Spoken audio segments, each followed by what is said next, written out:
I just want to welcome everybody back. Last time we were March 2020, face-to-face like this, so it's really nice. It really is nice. This is a good crowd. It's kind of perfect. We really are indebted to, hey, where are you going, Courtney?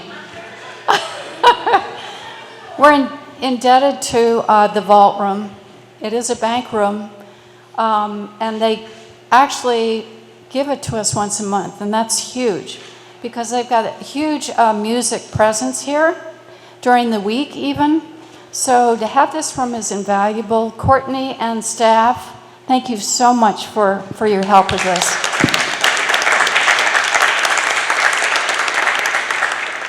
So the other part of that is you really have to stuff your faces. Lots of food and drink to help pay them, back, because they give it to us free. We're very fortunate to be meeting here. For this event, we're partnering with DATMA, which is Massachusetts Design, Art, and Technology Institute. And DATMA's seasonal theme this year is on water. So that's especially why we chose this topic of tidal energy. I'm going to hand off to two speakers before we get to our real speakers. So I'm trying to talk fast. I don't normally talk fast. But DATMA, I want to hand it off to Amanda Hawkins in 1 second. She's going to tell you a little bit more about DATMA. Then I'm going to hand it off to John Bullard. He's president of the New Bedford Ocean Cluster, which is a new nonprofit that is serving the city's marine business community. He's also co-founder of the New Bedford Light, which is a new digital newspaper, which all of you should be getting if you're not. It's free. It's really filling a void around here for good, interesting news. So go online and sign up for it.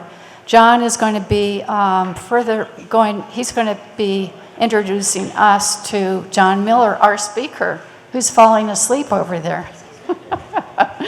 So I'm going to pass it off to Amanda. Where's Amanda? Here she is. Thanks for coming. Thank you, Anne. Thank you, everyone. Hi, I'm Amanda. I am our program coordinator at DATMA. If you haven't heard of DATMA, as Anne was saying, we are the Massachusetts Institute of Design, Art, and Technology. So we have some exhibitions up downtown, and if you see on these cards on the tables right here, and all around downtown, our blue watered theme color for this year. DATMA has 3 public exhibitions up right now, all centered around the theme of water. And one exhibition is featuring photography from local photographers and international photographers, highlighting fisherwomen and women working in the fishing industry from here and abroad. And we have another exhibition up at the CVPA Star Store, Zamoon, which was just extended now through October 10th. Sounds a lot like a water rain for your own interpretation. And we also feature photography from UMass Dartmouth's SMAST, the school, the Science and Marine and Technology. And we feature their scallop photography research. They have an amazing program where they are doing underwater survey of scallops' health and density and population. And you can learn all about that right out on the street a couple blocks away from here. So definitely check out DATMA as much as we can, partner on events like this with amazing local organizations and kind of highlight our more growing STEAM programming. We're just so thankful to be part of it. So thank you all. Enjoy tonight.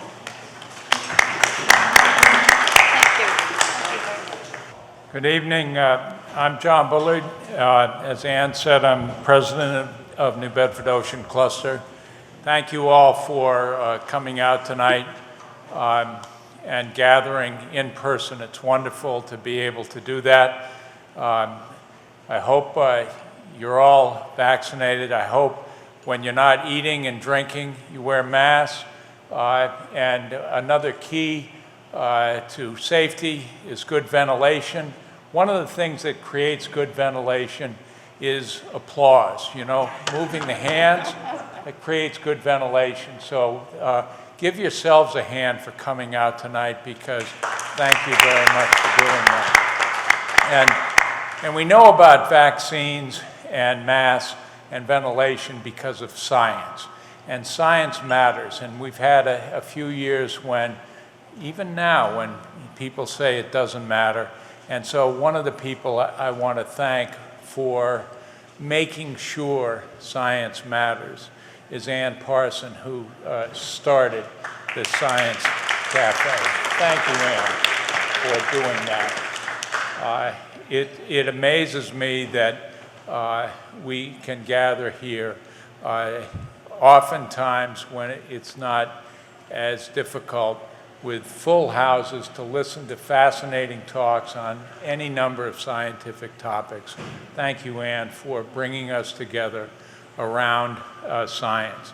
Now, it's a pleasure of mine to introduce John Miller, who my wife Lori and I got to know because we have rowed around New Bedford Harbor with John on whaleboats on many, many occasions. And then we get to listen to him sing sea shanties. And tonight you're going to hear, I think the talk is John's top 10 sea shanties. Is that what you're talking? Or maybe I've been misinformed, John. But John is a West Point graduate and obviously an Army veteran. He got his Master of Science at University of Washington and an MBA at Worcester Polytechnic. I got to know him when we both worked at UMass Dartmouth, and John was doing wonders at the Advanced Technology Manufacturing Center, which was an incubator for small technology companies that would grow up to be the future of our region. And he did a superb job there. But for the last 15 years or so, John has been at the Marine Renewable, he founded and has been at the Marine Renewable Energy Collaborative. And that's what we're going to hear about as we, in fighting climate change, seek ways to get off of fossil fuels. It's how do we find the energy from the sun in its various forms, whether it's solar, whether it's wind, whether it's tidal. And so John has been doing that for longer than almost anyone. And that's what we're all going to have the great pleasure and gift from listening to someone who's been doing it as long as anyone I know. John Miller, please welcome him as he comes to the stage. Thanks, John. Good evening. Oh, come on. Good evening. This is supposed to be a discussion. I've got to tell you, I'm very nervous tonight because when Ann asked me to do this, she said, this is a discussion, so you can't do PowerPoint. Well, I'm kind of a PowerPoint pro. You know, I love big pictures. I love fade in, fade out, animation, all that good stuff. So I was really thinking of kind of taking a pass on it. And then she had sort of appealed to my higher instincts. She said, I'll give you free beer. I said, okay, how can I refuse that? But I'm still nervous, not having the PowerPoint to help me. So for the audience participation portion of this, you're going to help me visualize that I have my PowerPoint. So I want everybody to hold up a PowerPoint slide. Come on, hold up your PowerPoint slide so I can see it. Come on, hold up your PowerPoint slide. Everybody hold it up. Oh, you can put yours down. I deleted that slide a long time ago. Okay, great. This really helps me a lot. And I got to tell you, if I start staring at you, I'm not being lewd. It's just that I can't read the small letters. So actually, this isn't going to work. I'll just wing it. And winging it means two things. One, I'm not going to have enough words to fill the space, so you need to ask questions. And two, probably some of the facts and figures I give you will be probably maybe sort of close to right, okay? So again, I'll do what I can here. So we're going to talk about, I'm the executive director of the Marine Renewable Energy Collaborative, and we're a nonprofit that tries to help companies develop sustainably ocean renewable energy.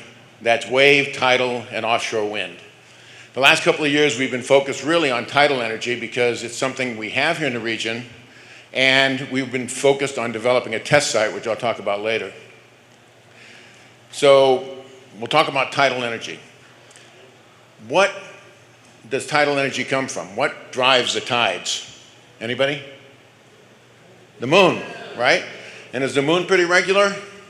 Yeah, it's pretty regular. Here's a trick question. Do waves, the moon affects tides through gravity, right? Do waves, I'm sorry, do wind, or do clouds stop gravity from working? No, no. So tidal energy is very predictable. If you talk about solar or onshore wind, what's the predictability? Solar power, if you really need solar power, how long ahead of time can you really predict it? Maybe hours? Wind, maybe days. Wave energy, you can predict maybe a week out. But tidal energy, you can predict hundreds of years. So if you're operating the grid and you need to have power, knowing that those tidal turbines are going to come online at a specific time is a big deal. That's what tidal energy is all about. So how long have we been capturing tidal energy? Well, actually, we've been doing it over 1,000 years. People developed techniques to capture tidal energy. When at high tide, they'd capture it in pools, and then they'd have areas where the water would run out, and they'd put water wheels on those areas. So people have been capturing and using tidal energy for a long time.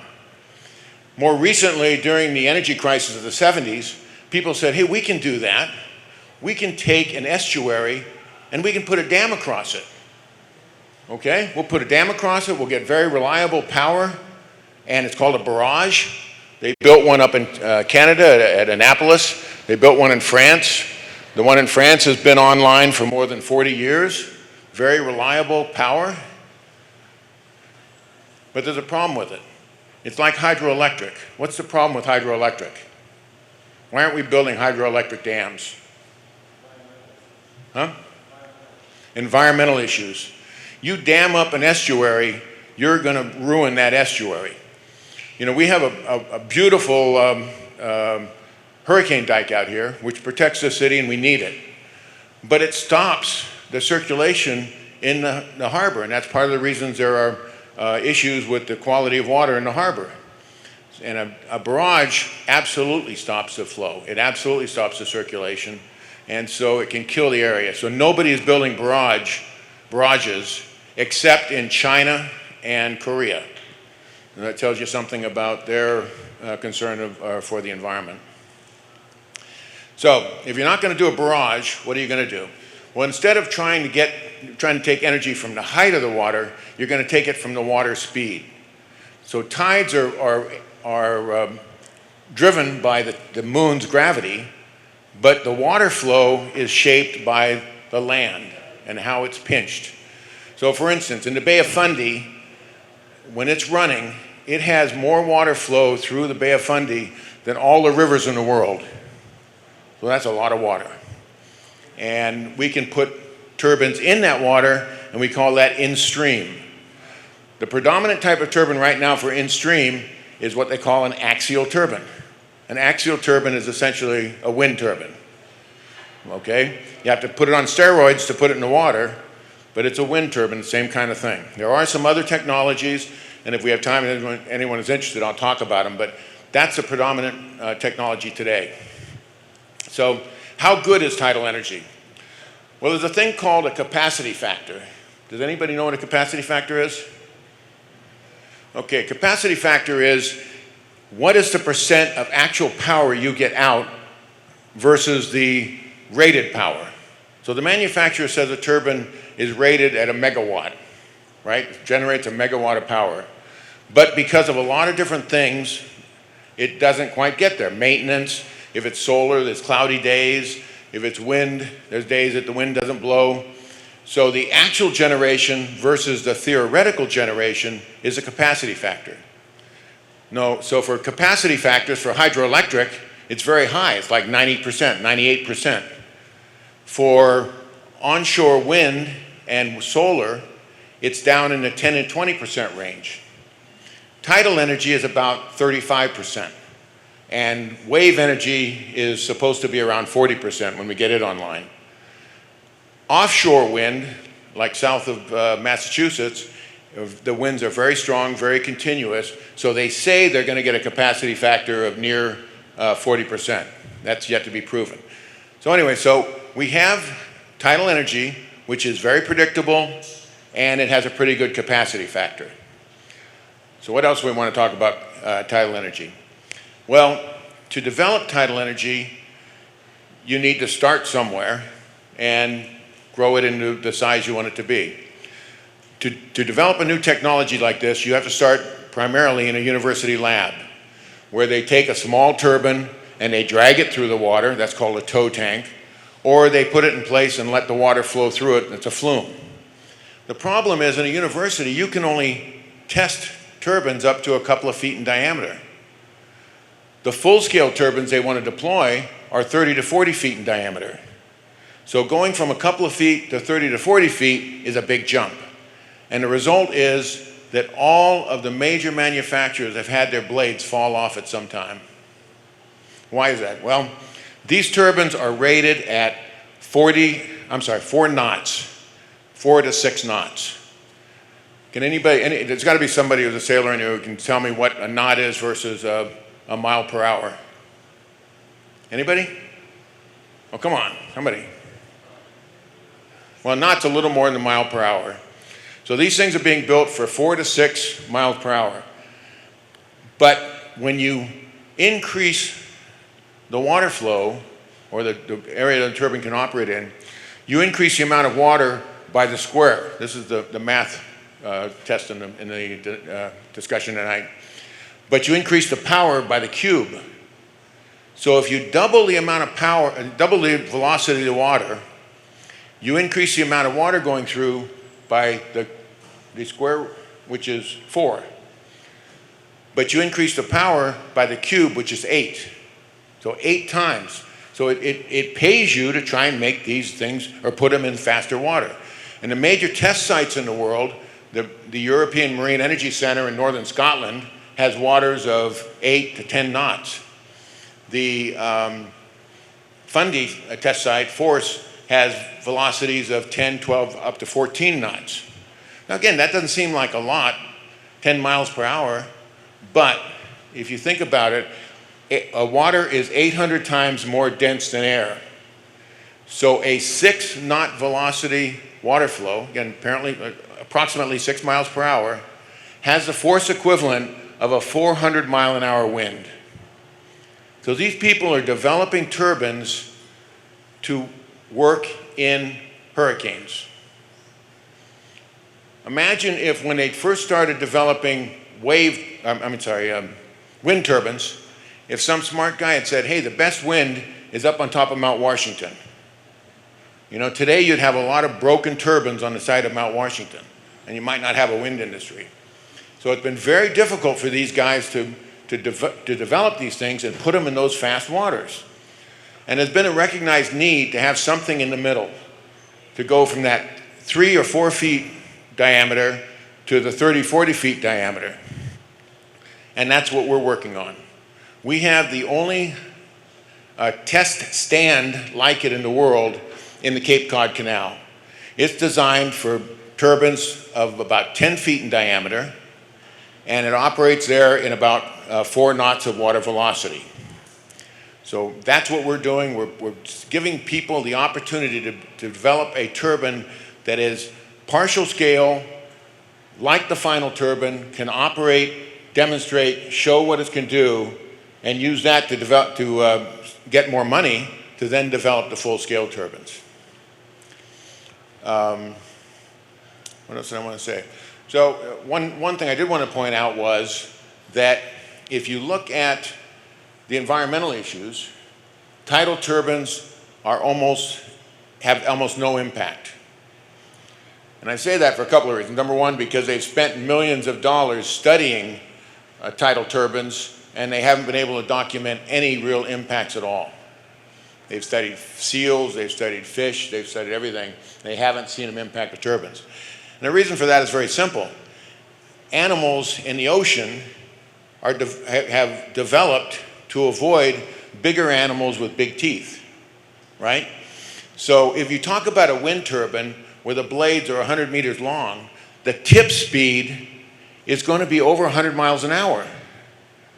So if you're a little seabird happily flying along in the fog, and that tip comes near you, it's going to ruin your day. When we talk about these turbines, the water turbines, they're 30 to 40 feet in diameter, and their tip speeds are 30 to 40 miles an hour.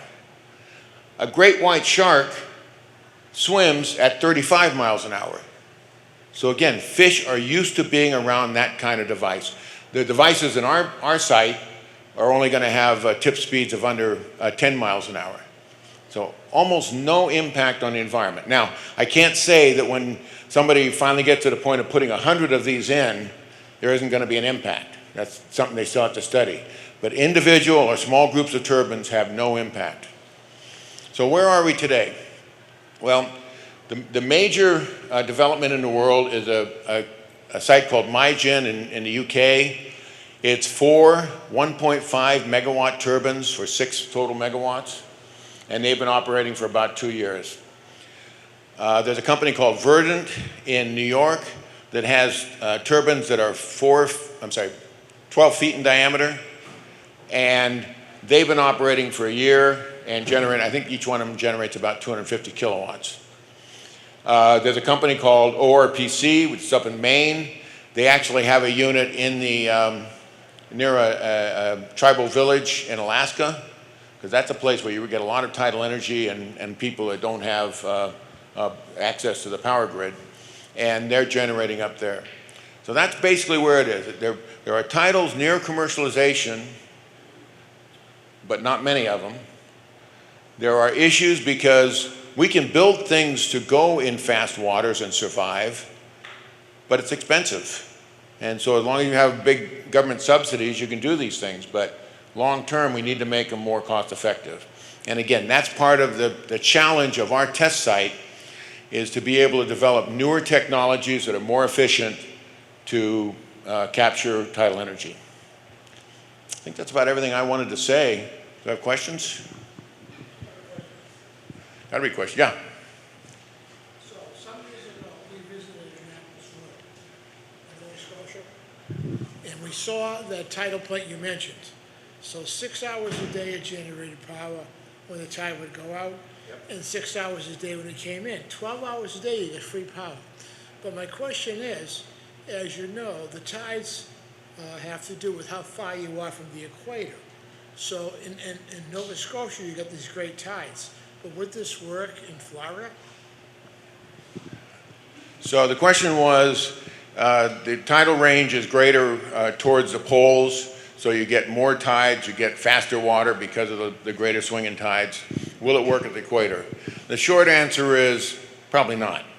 The longer answer is, as you mentioned, tidal energy, the reason the capacity factor isn't higher is because it's always reversing, right? It ramps up for the tide, then it slows down when the tide's going to reverse, then it reverses direction, ramps up, slows down.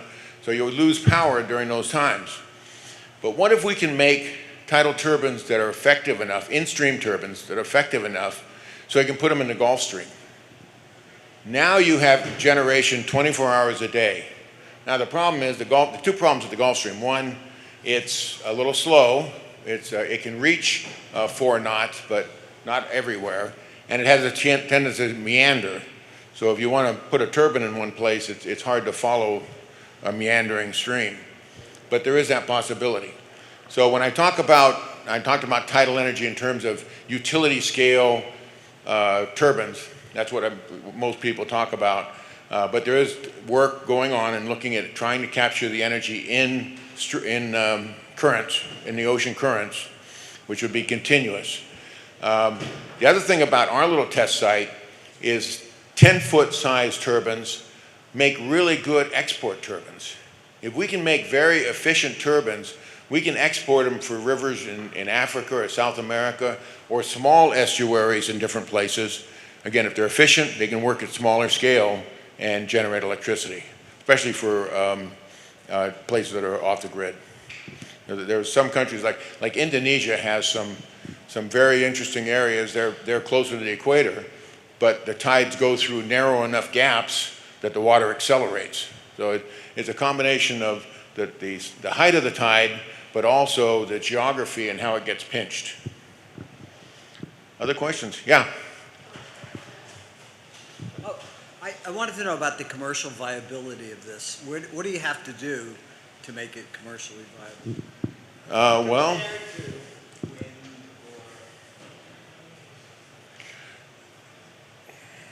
it all depends on the subsidies. I mean, all of our energy industries have different subsidies. It's a reality. In the UK, they have very big subsidies, so they're able to get these things online and generating power. Longer term, we just need to make more efficient turbines. You know, if you think about putting a turbine in a 10 or 12 knot flow, you're building a battleship, right? Why can't we build sailboats that can work in that velocity, right? Something that is more efficient, that is smaller, lighter. There's that possibility. Again, primarily at the smaller scale, like the 10-foot scale, you could build more efficient turbines that could work. And if you're talking about places like Alaska, you know, places that are off the grid, it gets commercially viable very quickly, because there are places in Alaska where they have to haul in diesel oil, so their energy is over $1 a kilowatt. So all of a sudden, the economics here are very nice. So you mentioned the Bay of Fundy. Yep. I mean, that's fairly close hydroelectric power from Quebec. Yep. So is there, and you mentioned somebody's doing something? Yeah, there's a lot of work going on in the Bay of Fundy. It's a very, very big resource. Canada's put a lot of money in it. They have a test site up there. But it's tough. I mean, those waters are very, very strong. There was a company called Open Hydro, which had a very interesting design, and they put it in the water, and all the blades fell off. And they ended up going bankrupt, so that turbine is still sitting on the bottom of the Bay of Fundy because nobody has the money to pull it out. So it's a very tough environment, and I give a great deal of credit to the people who take this on and follow through on it. Again, our test site is really to make it easier for people who have new technologies, because right now, if you're a college professor and you say, "Hey, I want to develop a new tidal turbine," the other professors are going to laugh at you because it costs so much and it takes so long, and they're going to tell you, do something easy like build a quantum computer or something. Don't bother with tidal energy. But it's tough. We're trying to make it a little easier. Yeah. So what is the reality then? You've got turbines and they're along the coast for servicing the Midwest and places. What's the reality if you've got turbines along the coast, because that's where the tides are, and there may be some rivers that are tidal, but how cost effective is it going to be to produce this for people in the Midwest or in the center of the country? Well, again, that's a general problem of how are we going to use tidal energy to help people in the Midwest. There actually was a solution. The company, in trying to license these things, the first thing you do is you go out and get what's called a pilot license from the Federal Energy Regulatory Commission. And the first company that did that in large scale was a company called Free Flow Power, and they had, I think, 78 licenses along the Mississippi River. and they believed that their turbines would generate along the Mississippi River. Now, the Mississippi River, it turns out, doesn't have great wind. It doesn't have tremendous solar, so it was a good location for it. But just the complications of trying to deploy in the river, they ended up going bankrupt. So it was an interesting idea, but it just, again, in-stream turbines, if we can make them efficient enough, we can put them on the bottom so they're below the ship traffic, and we can do them. Right now, if you want to put a 30-foot turbine around, and by the way, it has to be 20 feet off the bottom, so you're now talking 50 feet. There aren't many places you can put that and have ship traffic. One of the areas happens to be Muskegon Channel between Martha's Vineyard and Nantucket. Their velocities get up just to 4 knots, so they're kind of marginal. We did a study on them a couple of years ago and trying to look at newer technologies and how they might work, and they were just below the cutoff for where we could do it something. But eventually we will. Eventually we'll have something in Muskegon.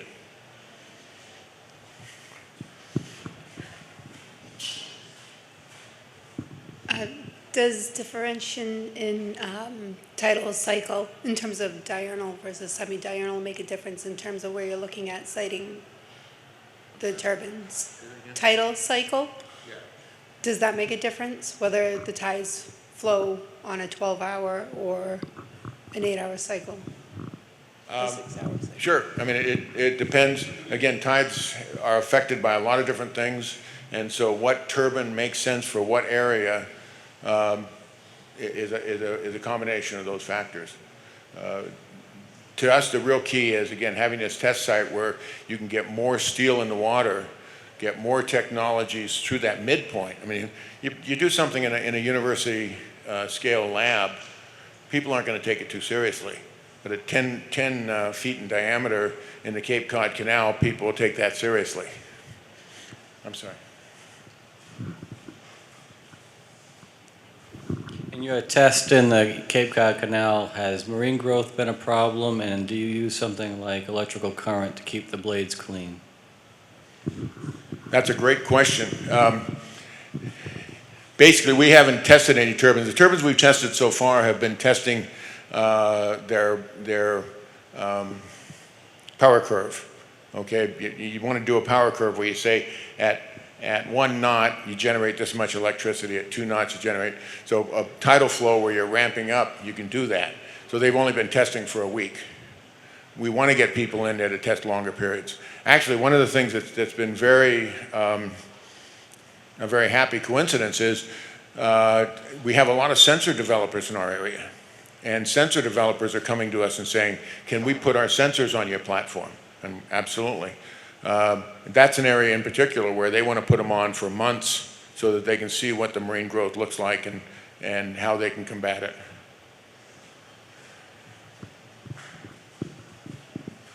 This wasn't my original question, but I got to follow up on the question about that was just asked.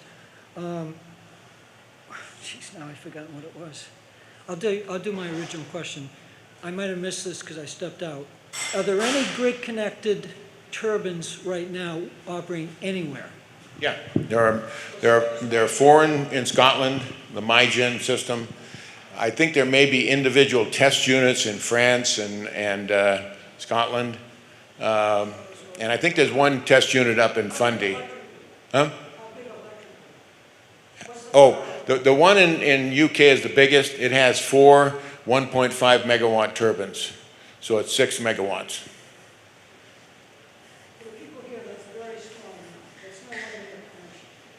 It's nowhere near where? It's nowhere near a decent... Oh, no, it's not like a power plant, no. But they're talking about putting, tens or hundreds in. Yeah, so that really is a small pilot size, what you just mentioned. Okay, I remember my original question. You said sensors have been used for a week duration. Why on earth only a week? Pardon me? Why only a week? The turbine developers have only done... Why was the performance... No, sensors want to do it longer. But why aren't they doing it? What's the impediment? Because, one, it costs money. It costs a lot less for us than doing it by boat, which is the other alternative. But basically, they're on their schedule. They don't have the time right now. It's one of the things we want to do is push them to do more testing like that. Yeah. Can you talk a little bit more about the company in New Bedford that's producing the turbines? And also, a question, ever put a turbine under a boat, attached it to the keel? Just curious. Yeah. So 2 questions. First one is, there's a company in New Bedford called Literal Power. They're they're developing a turbine right now that has some special capabilities that would make it usable in slower waters. So again, there would be more places to use it. Right now, the estimated potential for tidal energy is about 120 gigawatts, but that's with current technology. If we open up a lot of new areas, that'll go up. The other question was, dragging a turbine under a boat. Basically, that's what people have been doing to try and test turbines. They suspend it from a barge or they put it under a boat. The problem is that I talk about an in-stream turbine. You want the water to be able to flow past the turbine. If you have a wall, like you're putting it off a seawall or you're putting it under a boat, then you have a boundary layer that's forcing more water through the turbine.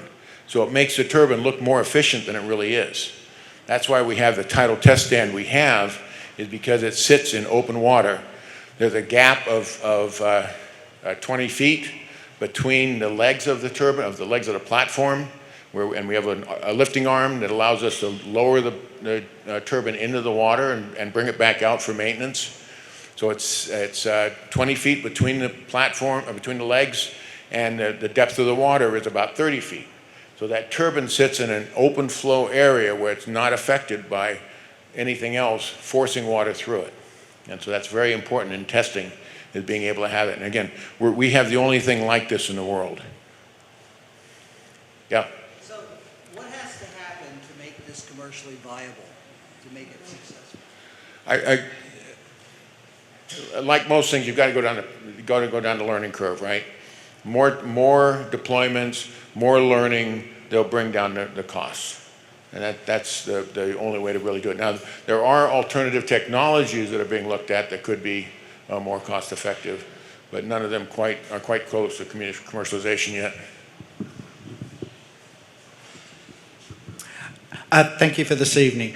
So someone asked about like marine growth on the blades. I also wonder if like sediments in the water and the grit, like in the Cape Cod Canal, is an issue for just wear and tear and maintenance on the blades. Absolutely. Again, if you're talking about 6, 8, 10 knot currents, you're sandblasting things all the time. And that's part of the learning curve. We've got to learn how to do this more cost effectively. The first blades were all steel, and the reason was you didn't want to break them, so they made them out of steel. Now they're going to composites, which are cheaper. One company, Verdant Power down in New York, they wanted to jump that, and they went to composite blades, and they made a big announcement before a big conference that they were going to give tours of their site, and a week after they put the turbines in, all the blades fell off. So they canceled the tours. But it not only hurts the developer, it hurts the industry. When the news gets around that the blades have fallen off, people who want to invest in this or might want to invest in this aren't. Any other questions? Yeah.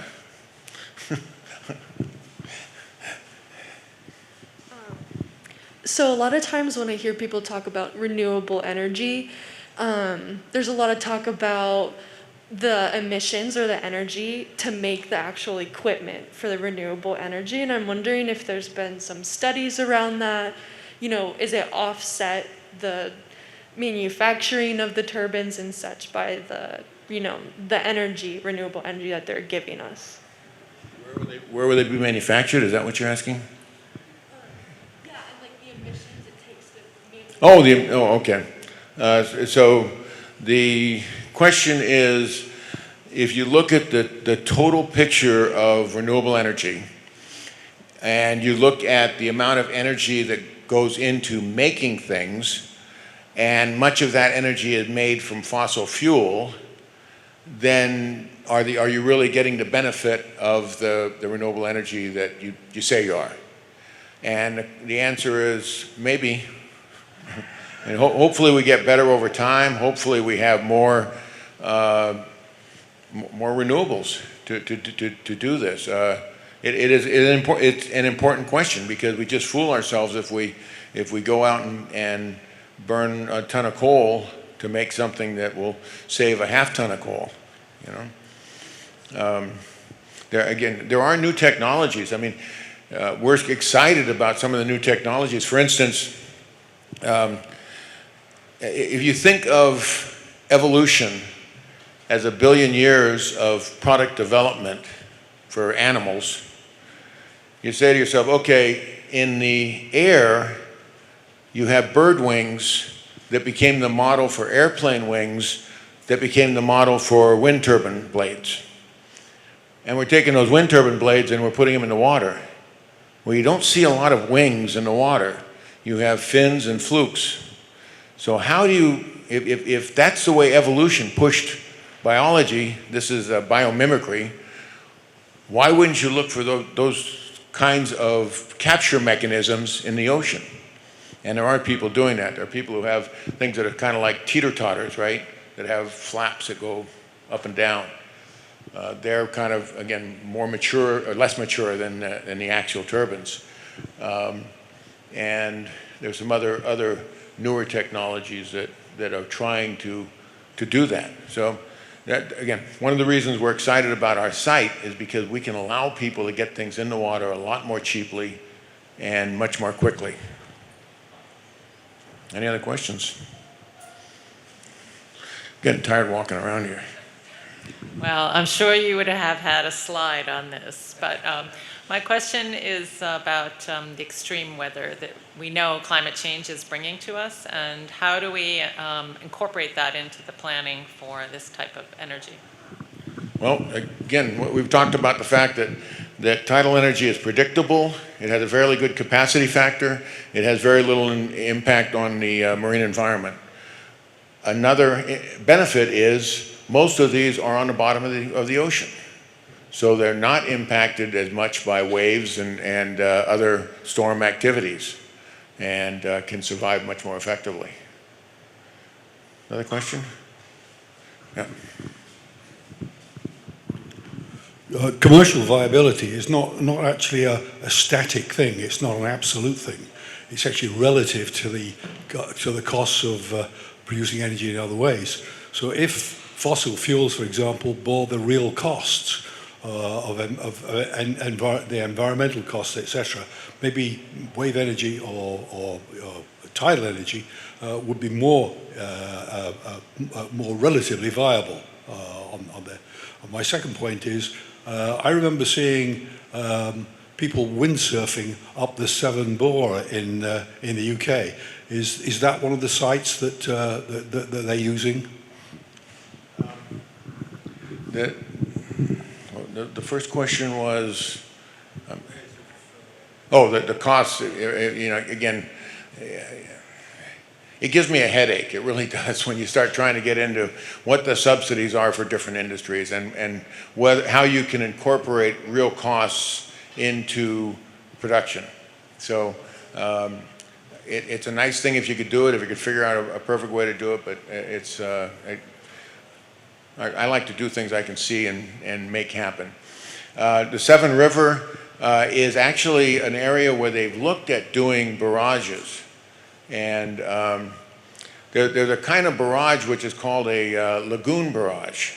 Okay, so rather than walling off the whole estuary, you make a circle. And you fill that up with water, and then as the water goes out, you have a generator on it that generates electricity. So much less impact. People are looking at that, including in the Severn River and other areas. Anyone else?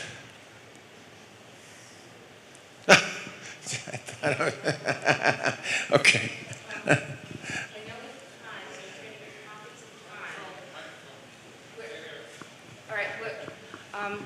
know with tides, there's going to be pockets of time where it's not producing energy.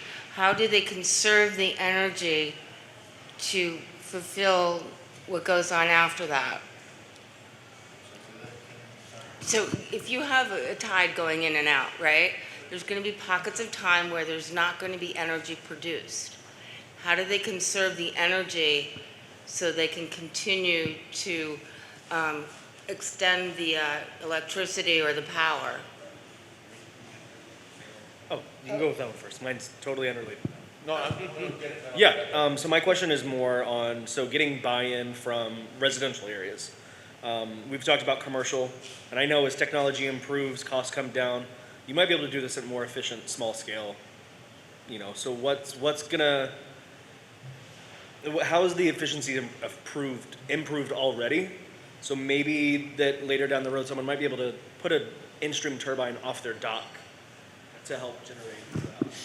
Yeah, so the first question was, I knew I shouldn't have taken two questions.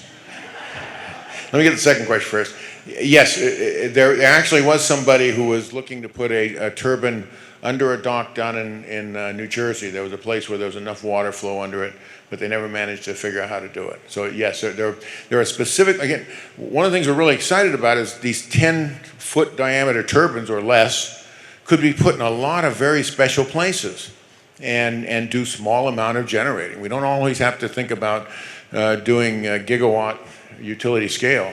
We can do smaller stuff. And I'm sorry. Battery storage. Yeah, I'm sorry. The question was, like other renewables, you have intermittency. What do you do about when you have those slack periods in the tide? Well, it's the same problem with any renewables. Although in the case of Tidal, it's a little different because it's regular, right? If you can get a battery system of some sort, storage system of some sort that meshes with the flow of the tide, then you've got a levelized system. And we were looking at that a couple of years ago with flow batteries. I can't think of the actual name of them. Anyway, they're batteries that are flow batteries. And they can do that kind of thing. They can do long cycle of generating, of storing and then releasing, storing, releasing. So we were looking at that because they specifically have that kind of cycle that you could mesh with the tidal. Anyone else?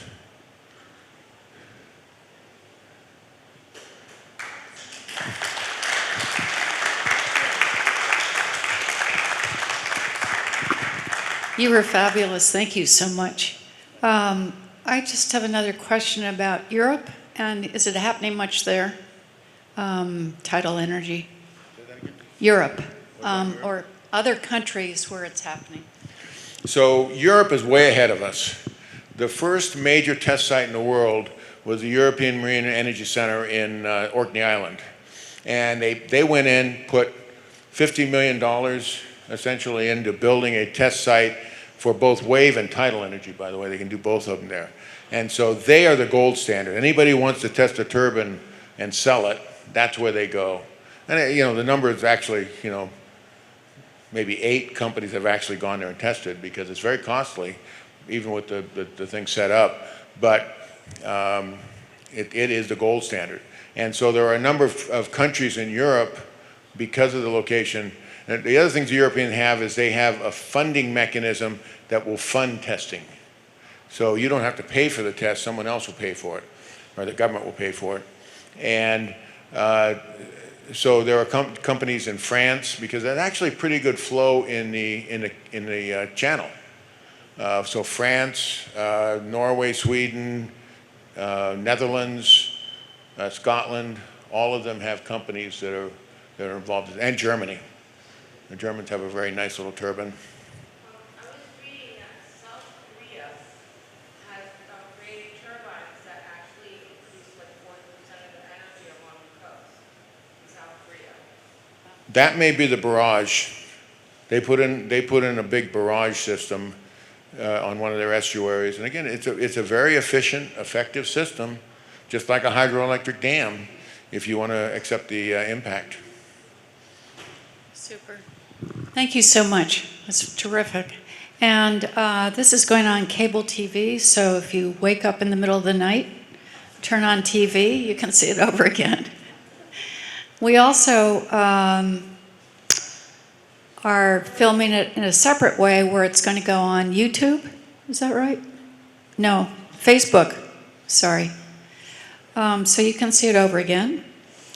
I hope everybody signed up for announcements. Everybody here on our list, because you can go to Facebook or you can go to MailChimp. Just go to our website, New Bedford Science Cafe. You can sign up there. I think this is a pretty good beginning of a return. You know, people are still shy about coming back, and hopefully we'll have better news going forward. We do meet once a month, so our next event will be on Tuesday, October 5th, 3 weeks from today, and it's Robert Gagir, who's a biologist at UMass.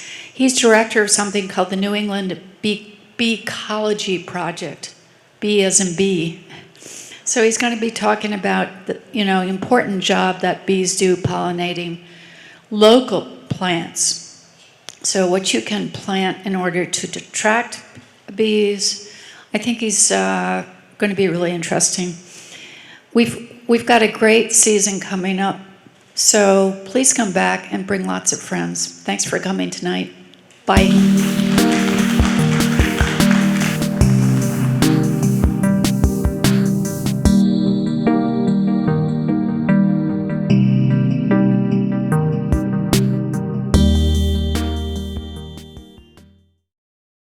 Hey, you. Yeah, you. Getting that college education, what are you gonna do? Graduate and take some office job? Be like everybody else? Or will you dare do something different? Like, be a teacher. You could be my teacher. You got the skills. The smarts? Yes, you. You could be the teacher I never forget. That'd be cool. Does that corporate job even have recess? What are you gonna make of yourself? What are you gonna make of me?